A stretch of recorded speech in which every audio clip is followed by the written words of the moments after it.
Hone in on one of those headline stories now. Police are on the hunt for a man last seen with a Johannesburg woman who was later found murdered. Olorato Mongale went missing after being spotted leaving her home to meet a man driving a Polo Vivo who goes by the name of John.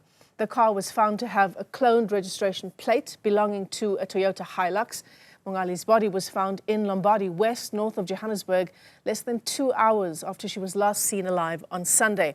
Newzroom Afrika's Scara Mafokoane is tracking the story, and he joins us now with an update. Scara, the details of the story are incredibly scary. They're the latest in a string of gender-based violence updates in our country. What is the newest information you have for us? Good afternoon, Michelle, and to our viewers. It's a very tragic story, again highlighting the troubled, GBV problem we have as a country, Michelle. This story breaking yesterday with the body of this young woman found in Lombardy East. It's such tragic news to wake up to and to be following up on, Michelle. But we are here in Bloemfontein. Olorato grew up here in Bloemfontein, Michelle, and we're at the office of the Economic Development Department, where between 2020 and 2022, she held the position of communication officer here at this department. And we bring in Ndate Disappearance Mongale, who Olorato reported to between those years that she was here. That such tragic news, and you as a department, you as her manager during those 2 years, what are the fondest memories that you remember of Olorato as a colleague? Thank you very much, and greetings to the viewers as well. We can confirm that the department and all the colleagues in the department are devastated by the tragic killing of our former colleague Olorato Mongale. Indeed, she used to work here, and she used to be responsible for, amongst others, managing our digital platforms like your Facebook and your Twitter platforms of the department. And I remember her at that time as somebody who was very much hardworking, who was keen to do her work and always willing to learn. And one of the issues that would give us problems is that from time to time, she would be very much impatient with the process of government. You will remember that government has got its own rules and regulations in terms of doing things, but she would then be impatient because she would want to see things done. But we understood that to be an indication of somebody who's hungry to actually make a meaningful contribution in her work and in the public sector. So we are really shocked. And indeed, we, as a department, when we got the news, when we saw firstly that she was missing, it really touched the hearts of many of the colleagues, because remember, we're a very small department, and as a very small department, somebody was traversing through the corridors. And if you see her as a missing person, you get shocked. And it got even worse when we got that, unfortunately, she was not alive. So it really has touched us. So we are really devastated. You told me earlier that when the news of her missing were reported, you were amongst those who were called here in Bloemfontein to assist in the search. Just briefly tell us about that. Indeed, because you'll remember that Olorato Mongale's mother happened to be one of the clients of the department. She's a businesswoman in Bloemfontein in the Free State, and it's a department that actually works with small businesses. She's our client, so it was easy for us to actually got notification as the stakeholders, one of our stakeholders, that indeed her daughter is missing. And to see that was devastating, because we were not anticipating that to happen. When she left here in 2022, she left because she wanted to engage some greener pastures in the Gauteng province. So you don't anticipate to see that person as a missing person or having been killed. So indeed, it was shock, it was devastating, it was a weekend. We had the hopes that indeed she would be found, but unfortunately it was not. So indeed, that disturbed us a lot. Have you been in contact with her mother?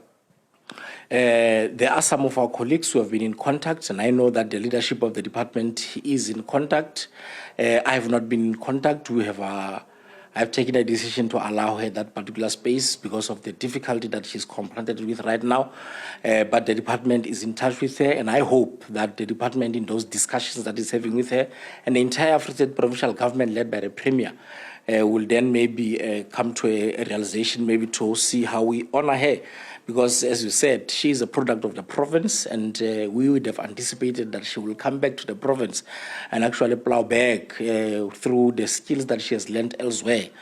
She was studying, currently pursuing her further studies. We had thought that maybe at some point she'll come back and actually contribute in the province. So it's unfortunate that those with evil hearts and evil intentions have actually curtailed that particular ambition.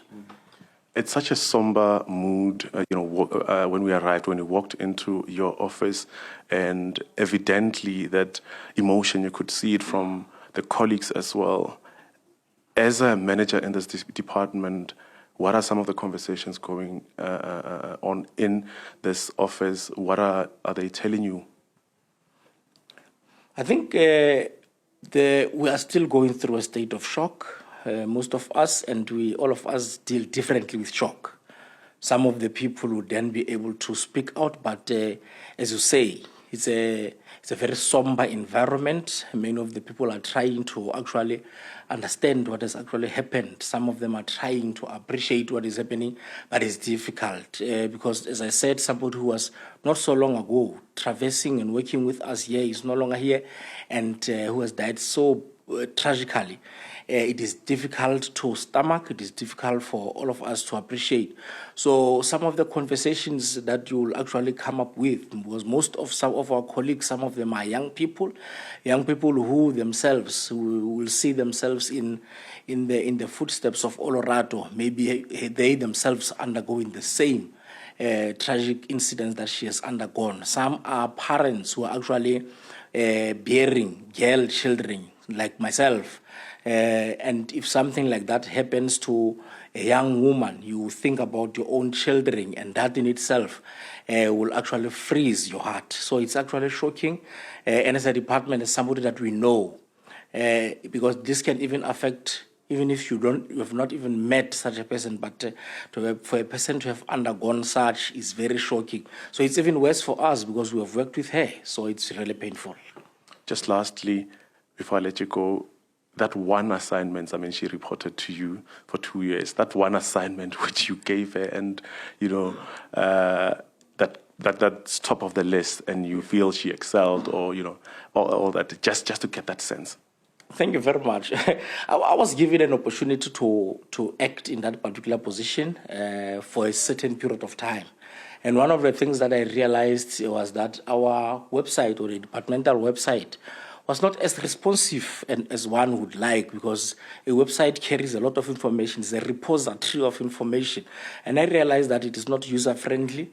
And I actually asked her, because of the thirst that I saw in her in terms of producing results, then I asked her to actually look at ways that we can enhance our website so that it is user-friendly, so that it is fast, so that it can be able to give information. And I know very well that what she did a lot of research. She actually looked at different websites, government and public sector websites. And then she came to me with a report and recommendations. And I remember very well that some of those recommendations were good, but in terms of how government does things, it was difficult for us to do them. But I was very much impressed with the fact that she was looking beyond what we can do, and she was actually able to innovatively think of ways that we can improve that particular website. So that is one task that I remember about her. And she was not afraid to ask questions, even to management. She was able to ask questions, and difficult questions. And some of the people who are maybe afraid of such particular questions would be uncomfortable, but I was happy, because that in itself will assist us to actually produce better work. And ultimately, even if you can go to our website right now, it's in good condition because of some of the work that they did as a team at that time. So we remember her for the good work that she has done for us. Newzroom Afrika, thank you very much for your time.